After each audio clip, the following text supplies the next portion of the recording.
2022 में होने वाले यूपी विधानसभा चुनाव को लेकर तैयारियां भी शुरू हो गई हैं। सभी बड़े दलों की नजर इस बार छोटे दलों पर है। समाजवादी पार्टी ने भी इस बार बड़े दलों के साथ गठबंधन न करके छोटे दलों के साथ मिलकर चुनाव लड़ने का फैसला किया है।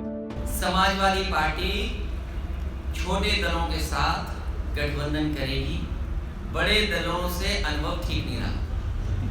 विधानसभा चुनाव में ओवैसी की पार्टी बसपा से केंद्र में जम जा रही है, कितना प्रभाव पड़ेगा सपा पर? समाजवादी पार्टी किसान, नौजवान, व्यापारी, महिलाओं को लेकर साथ चलने जा रही है। आपको बता दें कि हाल ही में सपा ने महान दल के साथ हाथ मिलाया है और उपचुनाव में राष्ट्रीय लोक दल के लिए एक सीट छोड़ी थी, जिसके ये संकेत हैं कि आगे भी वो अजीत सिंह के साथ तालमेल कर सकते हैं। लोकसभा चुनाव में जनवादी पार्टी के संजय चौहान सपा के चुनाव निशान पर चंदौली में चुनाव लड़कर हार चुके हैं और वो भी अखिलेश यादव के साथ सक्रिय हैं। इसके अलावा चाचा शिवपाल की सीट पर 2022 में प्रत्याशी न उतारने की बात कहकर अखिलेश साफ कर चुके हैं कि उन्हें भी एडजस्ट किया जा सकता है। इसके अलावा आपको बता दें कि पिछले विधानसभा चुनाव में अखिलेश यादव ने कांग्रेस से गठबंधन करके चुनाव लड़ा और सत्ता गंवा दी। इसके बाद उन्होंने 2019 में लोकसभा चुनाव के लिए मायावती से गठबंधन कर चुनाव लड़ा, लेकिन सपा से ज्यादा फायदा तो मायावती को हुआ। 2014 में एक भी सीट न जीतने वाली बसपा को 2019 में 10 सीटें जरूर मिल गईं, तो वहीं अखिलेश केवल 5 सीटों पर ही रह गए। हमारे संवाददाता राजीव कुमार ने पूर्व मुख्यमंत्री अखिलेश यादव से खास बातचीत की। देखिए उनका ये एक्सक्लूसिव इंटरव्यू। नमस्कार, मैं हूं राजीव कुमार और इस वक्त हमसे बात करने के लिए तैयार है समाजवादी पार्टी के राष्ट्रीय अध्यक्ष अखिलेश यादव। समस्याएं कई हैं, अपने कंस्टिट्यूंसी में आए हैं और काफ़ी दिनों बाद आए हैं। क्या कहना है सर, जो किसानों का चल रहा है, आपके संसदीय क्षेत्र है और कई सी सवालों का जवाब आपको देना है। समाजवादी पार्टी पूरा का पूरा समर्थन करती है जो किसानों की मांग है। जो दिल्ली में किसान आंदोलन कर रहे हैं, उनकी मांग है कि उन्हें एमएसपी के लिए सरकार फैसला ले और कानूनी तरीका बनाए जिससे हर देश के किसान को उसकी फसल का एमएसपी मिल सके। हम उन किसानों की इस मांग का समर्थन करते हैं। जो दिल्ली के सरकार ने कानून बनाए हैं, उन कानूनों से किसान और खेती बर्बाद हो जाएगी। समाजवादी पार्टी ने लोकसभा में भी राज्यसभा में भी इसके खिलाफ अपनी बात रखी थी और मुझे याद है राज्यसभा में आदरणीय रामगोपाल यादव जी ने जब अपनी बात कही तो उन्होंने कहा कि ये जो कानून पास हो रहे हैं ये डेथ वारंट हैं किसानों के लिए। इसलिए सरकार को कम से कम, जब किसान जाग गया है और उन किसानों के लिए कानून बनाया है, और अगर किसान नहीं चाहते हैं वो कानून, तो सरकार को अपने कानून वापस लेने चाहिए। और जहाँ तक सवाल उत्तर प्रदेश का है, यहाँ सठियाव चीनी मिल है, अभी तक किसानों का बकाया है। आजमगढ़ ज़िले में ही नहीं बल्कि पूरे उत्तर प्रदेश में धान का जो समर्थन मूल्य है किसानों को नहीं मिला है। मक्के का जो समर्थन मूल्य तय था वो नहीं मिला है। बड़े पैमाने पर गन्ना किसानों का गन्ने का बकाया पैसा है।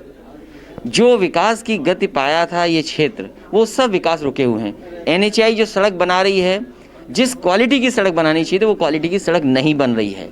अभी रानीसराय से लेकर के बनारस और बनारस को जोड़ने वाली आजमगढ़ की सड़क अभी तक नहीं बन पाई है। न जाने कितने सालों से वो तकलीफ और परेशानी का सामना कर रहे हैं। जो योजनाएं चालू हो गई थीं, उन योजनाओं को पूरा सरकार नहीं कर पा रही है। कारण कोई भी हो, लेकिन मुझे लगता है कि उत्तर प्रदेश का विकास इस सरकार में रुका है। कोविड को लेकर काफ़ी सवाल उठ रहे थे और कोविड की वजह से विकास भी रुका है। कोविड बड़ी बीमारी है, महामारी है, वैश्विक महामारी है। केवल भारत नहीं, दुनिया के सभी देश इस बीमारी के चपेट में आए हैं। अब उन्होंने तैयारी कर ली है उन देशों ने कि कैसे वैक्सीन लगाएंगे, क्योंकि वैक्सीन आ गई है और तमाम कंपनियों ने वैक्सीन बाज़ार में रखी हुई है। भारत सरकार को कम से कम इस फैसले को जल्दी जनता के बीच में लागू करना चाहिए। अगर दुनिया के दूसरे देश अपनी जनता को वैक्सीन दे रहे हैं तो इस सरकार को भी कोई तैयारी कर करके, खासकर गरीब हैं जिन्हें जानकारी नहीं है, उन तक तो वैक्सीन पहुंचानी चाहिए। नहीं तो इस वैश्विक महामारी से न जाने कितने लोगों की जान चली जाएगी। कुछों का तो पता ही नहीं लगेगा, कुछों का पता लगेगा लेकिन वो सरकार आंकड़े छिपाएगी। खासतौर पे 2022 की तैयारी को लेके और खासतौर पे जो गठबंधन की बातें आप कर रहे हैं कि क्या रहेगा मैं ये कह सकता हूँ कि 2022 में जनता तैयार है। किसान, नौजवान, व्यापारी, हर वर्ग के लोग चाहते हैं कि उत्तर प्रदेश में दोबारा समाजवादी सरकार बने, दोबारा विकास को गति मिले। यही हमारा सबसे बड़ा रणनीति होगी कि जनता को हम समझाएं और कहें कि समाजवादी रास्ता ही विकास का रास्ता है। अच्छा, एक कार्रवाई हो रही है प्रदेश सरकार द्वारा जो माफियाओं के मकान और इस तरीके की चीज़ों को, अवैध चीज़ों को डिमोलिश किया जा रहा है, उसको आप किस नज़र से देखते हैं? देखिए, सरकार चाहती है कि लोगों के बीच में नफरत हो।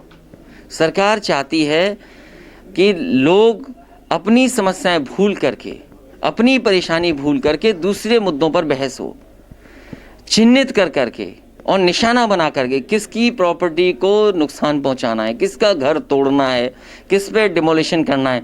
भारतीय जनता पार्टी के लोग बताएं, उनके लोगों ने कितने नक्शे पास कराए हैं। लखनऊ में न जाने कितनी अवैध चीज़ें हैं, सूची बनती है, किसी का घर नहीं टूटा। कानपुर में न जाने कितनी इलीगल कंस्ट्रक्शन है। आप आजमगढ़ में देख लो, किसी शहर में देख लो, गाँव में लोगों ने अपनी आबादी में अपना घर बनाया है। कौन नक्शा पास कराता है? जब नक्शा पास करने की व्यवस्था ही नहीं है तो आप उसको डिमोलिश कर रहे हो। तमाम लोगों के पैतृक गांव हैं, घर हैं, उन घरों ने कभी नक्शे नहीं पास हुए। तो ये सरकार जानबूझ करके लोगों के उलझा के रखना चाहती है, लोगों को डरा के रखना चाहती है, क्योंकि असली मुद्दों पे बहस ना हो। डीजल पेट्रोल महंगा है, बिजली का बिल लोग नहीं दे पा रहे हैं। आप देखो, किसान को क्या बिजली का बिल दे पाएगा? पानी का इंतज़ाम नहीं, खाद का इंतज़ाम नहीं, नौजवान पढ़ाई लिखाई कर ले, अच्छी डिग्री हासिल कर ले, नौकरी रोजगार नहीं। तो इन सवालों पे बहस न हो, ये भारतीय जनता पार्टी चाहती है। अच्छा, आखिरी सवाल सर है कि आजमगढ़ में आना जाना भी कम रहा, खासतौर पे बनारस है बगल में, मोदी जी का कितना दौरा होता है, अखिलेश यादव करेंगे, इसको लेके? अच्छा, मैं आपसे कहता हूँ, आज हर चीज़ ओपन प्लेटफॉर्म पे है। हम किसी नेता से तुलना नहीं करना चाहते, हम कोई बहुत बड़े नेता नहीं हैं। जितनी शादियों में समाजवादी पार्टी के लोग गए होंगे, भारतीय जनता पार्टी के नेता बताएं कितनी शादियों में गए। जिनके नाम ले रहे हो आप, उनके देख लो और हमारा देख लो। आज हम शादी में आए हैं और आजमगढ़ की जनता से समाजवादियों का बहुत पुराना रिश्ता है। हम कहीं भी रहें, लेकिन यहाँ की जनता के मदद के लिए हमेशा खड़े रहेंगे। शुक्रिया साहब। तो ये थे राष्ट्रीय अध्यक्ष अखिलेश यादव जी, जिनका कहना है कि हम जनता के साथ हमेशा खड़े रहेंगे और चाहे इस तरीके से आना जाना हमारा हो सके ना हो, लेकिन हम अपनी जनता का ख्याल रखते हैं। और ख़ास तौर पे जो गठबंधन है और जो इस तरीके की बातें हैं, उस पर साफ इन्होंने विचार रखा। राजीव कुमार, आजमगढ़, यूपी तक।